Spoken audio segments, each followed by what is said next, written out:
கர்த்தருடைய பரிசுத்த நாமத்திற்கு ஸ்தோத்திரம் உண்டாவதாக. கர்த்தராகிய இயேசு கிறிஸ்துவின் நாமத்தில் உங்களுக்கு கிருபையும் சமாதானமும் உண்டாவதாக.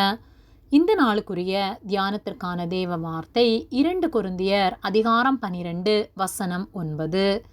அதற்கு அவர், என் கிருபை உனக்கு போதும், பலவீனத்திலே என் பலம் பூரணமாய் விளங்கும் என்றார். ஆகையால் கிறிஸ்துவின் வல்லமை என்மேல் தங்கும்படி என் பலவீனங்களை குறித்து நான் மிகவும் சந்தோஷமாய் மேன்மை பாராட்டுவேன். பிரியமானவர்களே, கர்த்தருடைய பிள்ளைகளாகிய நாம் நம்முடைய பலவீனத்திலும் கர்த்தரை குறித்து மேன்மை பாராட்டுகிறவர்களாக இருக்க வேண்டும்.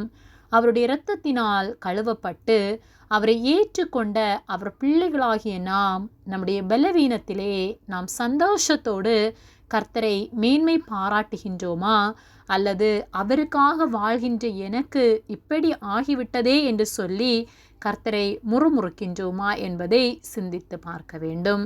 2 கொரிந்தியர் 12:9 அதற்கு அவர், என் கிருபை உனக்கு போதும், பலவீனத்திலே என் பலம் பூரணமாய் விளங்கும் என்றார்.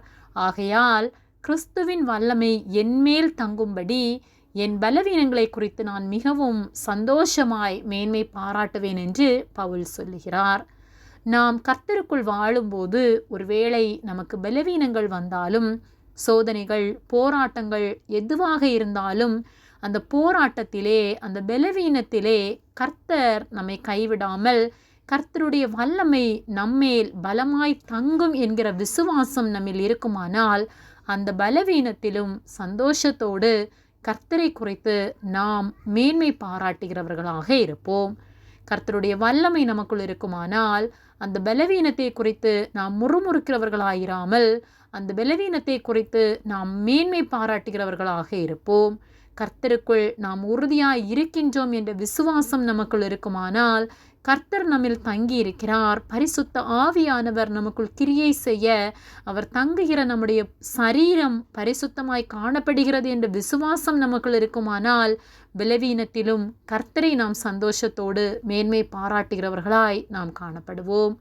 ஆகவே நாம் எங்கு தவறி இருக்கிறோம், எந்த இடத்திலே நம்மிடத்திலே குறை காணப்படுகின்றது என்பதை ஆராய்ந்து சீர்படுத்தி நம்முடைய வாழ்க்கையில் கர்த்தர் எதை அனுமதித்தாலும், மரணமோ ஜீவனோ எதுவாக இருந்தாலும் கர்த்தரை குறித்து மேன்மை பாராட்டுகிறவர்களாய், ஒருபோதும் அவரை துக்கப்படுத்துகிறவர்களாக நம்முடைய வார்த்தையினால், நம்முடைய செயலினால், நம்முடைய சிந்தனையினால் ஒருபோதும் அவரை காயப்படுத்துகிறவர்களாய் எந்த காரியத்தையும் நாம் செய்யாதபடிக்கு ஜாக்கிரதை உள்ளவர்களாய் எல்லாவற்றிலும் அவரை ஸ்தோத்தரித்து வாழ்வோம். நாம் உண்மையாய் வாழும்போது நம்முடைய வாழ்வில் அவர் அனுமதிக்காமல் எதுவும் நடக்காது என்ற உணர்வுள்ளவர்களாய் எல்லாவற்றிலும் கர்த்தரை சந்தோஷித்து அவர் நாமத்தை மகிமைப்படுத்தி வாழ்வோம். கர்த்தர் நம் ஒவ்வொருவரையும் ஆசீர்வதித்து நம்மோடு கூட இருந்து நம்மை காத்து நடத்துவார். ஆமேன். ஜெபம். எங்களை அதிகமாக நேசித்து வழிநடத்தி வருகிற எங்கள் அன்பின் பரிசுத்த பிதாவே, இந்த நாளையும் நாங்கள் காணும்படியாக நீர் எங்களுக்கு ஜீவனை தந்த அன்பிற்காக நாங்கள் உமக்கு நன்றி செலுத்துகின்றோம்.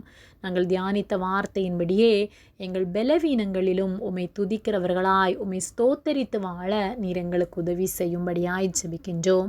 எக்காலத்திலும் உம்மையே நம்பி மரணமோ ஜீவனோ எதுவானாலும் உம்மை விட்டு எங்களை பிரியாதபடிக்கு நீர் எங்களோடு கூட தங்கியிருந்து உம்மிலே அதிக விசுவாசத்தில் நாங்கள் ஒவ்வொரு நாளும் வளர எங்களுக்கு உதவி செய்யும்படியாய் ஜெபிக்கின்றோம். எங்களோடு நீர் இருப்பதற்காக நன்றி செலுத்துகின்றோம். எங்களை உம்முடைய கரத்திலே ஒப்பு கொடுக்கின்றோம். இயேசுவின் நாமத்தில் ஜெபிக்கின்றோம் பிதாவே. ஆமேன். கர்த்தர் உங்களை ஆசீர்வதிப்பாராக.